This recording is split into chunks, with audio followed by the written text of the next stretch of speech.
Teman-teman, coba lu pikirkan deh. Kenapa sampai hari ini KPK belum masuk ke dalam Korsres atau Kortex ini ya, yang menghabiskan anggaran 1,3 triliun atau sampai 2 triliun ya. Uang triliunan diduga dikorupsi. Sudah banyak orang mulai menggembar-gemborkan. Kenapa KPK belum masuk? Coba lu pikirkan teman-teman. Apakah KPK takut sama Pak Dirjen Pajak? Apakah takut beliau? Ataukah jangan-jangan ada orang di balik ini yang menguasai ini, yang membuat KPK tidak berani masuk? Coba teman-teman ya, komentari aja ya. Dan gue akan share ke teman-teman ada berita ya. Ini masih fresh lagi ya. Sebenarnya apakah ini barang lama atau barang baru? Gue nggak tahu juga ya. Dari kontan ya. KPK bilang dia siap ya, siap telusuri dugaan korupsi dalam pengadaan Kortex DJP. By the way, Pak KPK dan teman-teman semua ya, kita perlu kasih tahu bahwa sejak awal KPK itu sudah dilibatkan dalam pengadaan Cortex. Itu menurut informasi di DTC ya. Apakah betul atau nggak tahu? Kita nggak tahu. Apakah betul atau nggak ya? Kita minta laporan kepada KPK ya. Apakah betul Anda dilibatkan dalam pengadaan Cortex? Jangan-jangan nggak dilibatkan kan gitu. Nah, ini dugaan korupsi dalam pengadaan Cortex ya. Ini KPK siap telusuri dugaan korupsi dalam pengadaan Cortex DJP. KPK memberikan respon terhadap desakan masyarakat yang meminta untuk bukan cuma masyarakat ya, semua orang mendesak KPK.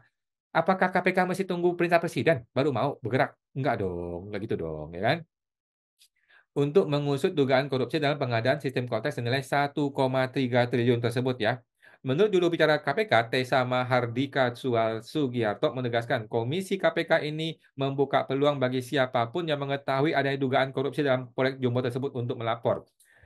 Jadi gini Pak KPK ya, nggak perlu orang bodoh, sorry. Nggak perlu orang pinter, nggak perlu IPK 3,95 untuk memahami bahwa ada potensi korupsi dalam pengadaan 1,3 triliun. Gampang, tinggal lihat hasilnya. Lihat hasilnya Pak KPK, lihat di semua media sosial, lihat tuh TikTok, lihat tuh Instagram, lihat tuh YouTube orang-orang. Bagaimana kacau balaunya hasilnya Cortex ini. Sesimpel itu kok. Ya, jangan pura-pura bodoh lah KPK ini ya. KPK mempersilahkan siapapun yang mengetahui adanya dugaan korupsi untuk melapor ke KPK atau aparat penegak hukum lainnya, seperti kepolisian atau kejaksaan. Gue sudah laporkan, Pak. Gue sudah laporkan. Ya, KPK, tolong, Pak. Dengan disediai bukti-bukti pendukungnya. Bukti pendukung gampang. Tinggal kasih sebuah website, KPK buka sendiri. Ya, KPK punya MPWP dong. KPK punya MPWP kan? Daftar, Pak. Coba buka Cortex, Pak. Bisa nggak KPK? Jangan-jangan KPK lancar di Cortexnya. Jangan-jangan ya. Masyarakat yang memiliki informasi terkait dugaan penyimpangan dalam pengadaan konteks diharapkan untuk menyampaikan bukti-bukti yang dapat mendukung laporan mereka kepada KPK atau lembaga penegak hukum. Gue bingung deh. Kenapa KPK tidak mau proaktif? Pak, masyarakat tidak bisa mengakses karena data-data konteks sudah dihilangkan di internet.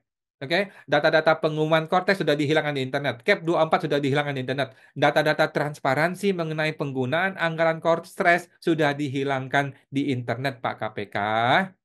Cuman Anda ya harapan kami Pak KPK ya, tidak ada lagi harapan kita ya.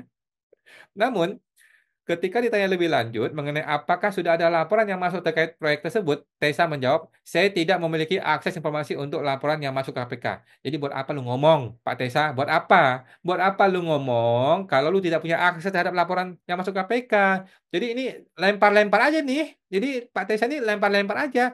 Kalau dia bilang silakan melapor, tetapi ditanya ada laporan nggak? Dia nggak tahu. Jadi buat apa lu jadi juru bicara KPK, Pak Tessa? Seperti yang diketahui, merujuk situsnya DJP, konsorsium LG CNS Qualisoft resmi terpilih sebagai pemenang tender dengan proyek 1,2 triliun. Gila, 1,2 triliun ya. Konsorsium LG CNS ini akan menyediakan solusi COTS ya buat teman-teman yang nggak ngerti, gue juga nggak ngerti ya apa itu ya. Dan mengimplementasikan Cortex tersebut untuk menggantikan sistem yang sudah digunakan DJP sejak 2002. Jadi teman-teman, semua ahli IT yang gua kenal mengatakan ini barang tidak perlu sampai 500 miliar. Cukup 100 miliar cukup jadi barangnya.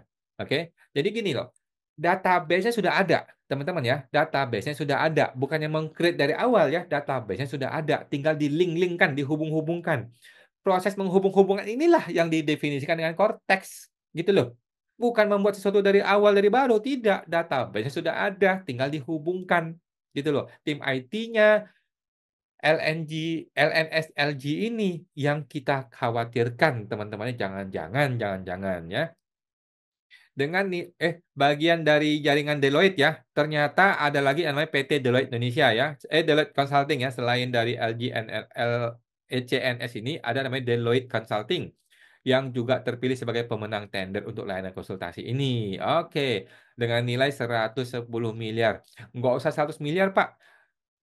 10 miliar cukup kalau untuk konsultasi ke orang Indonesia. Tetapi kalau di levelnya Deloitte Consulting, kita nggak tahu apakah 100 M itu cukup ya. Deloitte akan membantu memastikan keberhasilan proyek melalui pengelolaan manajemen proyek, vendor, kontrak, serta penjaminan kualitas. Sekarang sudah terbukti kualitasnya bobrok, kualitasnya amburadul. Apakah Deloitte buka suara? Apakah Deloitte bicara? Sampai hari ini tidak ada, teman-teman ya. Sampai hari ini Deloitte tidak bicara sama sekali ya. Nah, jadi kita khawatir nih, jangan-jangan KPK takut sama Pak Dirjen Surya Utomo. Jangan-jangan KPK ini nggak berani periksa Pak Dirjen, apalagi Sri Mulyani ya. Jangan-jangan KPK mau masuk ke pintunya DJP, dihadang, nggak boleh masuk, lu pulang kampung, lu sono pulang. Kalau lu berani masuk, lu ditendang nanti, atau anggaran lu kami potong. Nah, kira-kira begitu ya. Jangan sampai begitu teman-teman ya. Mudah-mudahan tidak seperti itu yang terjadi ya. Gue berharap sekali ya. Jadi untuk demi apa ya istilahnya, demi tanggung jawab sebagai pejabat publik untuk penggunaan anggaran uang kita ya, uang kami semua, uang kita semua ya, uang Anda dan kami ya, uang lu dan gue ya, uang kita semua yang ditaruh di Cortex yang senilai 1,3 triliun yang saat ini sudah jadi sampah. Sebagai bentuk tanggung jawab, KPK harus berani masuk. Oke, KPK tidak boleh bingung, KPK nggak boleh takut, KPK harus berani menganalisa, mengadili, dan meneliti, dan menyelidiki, dan apa istilahnya ya? Pokoknya memanggil lah minimal dah. Lu panggil dulu deh, lu analisa dulu, gitu ya. Kita mau lihat bagaimana hasil pelaporannya, hasil analisanya. Apakah betul nggak ada potensi korupsi di sini? Atau jangan-jangan dari atas sampai ke bawah semuanya koruptor? Jangan-jangan ya. Tetapi jangan-jangannya kita semua ini hanya bisa diungkapkan oleh KPK. Kenapa? Karena kita rakyat jelata tidak punya akses terhadap informasi detail mengenai konteks ini ya. Karena semua sudah ditutupi sekarang, semua sudah dihilangkan dari internet. Oke teman-teman, semoga KPK berani masuk dan kita nantikan bagaimana gerak langkah KPK. Semua teman-teman, sampai jumpa lagi.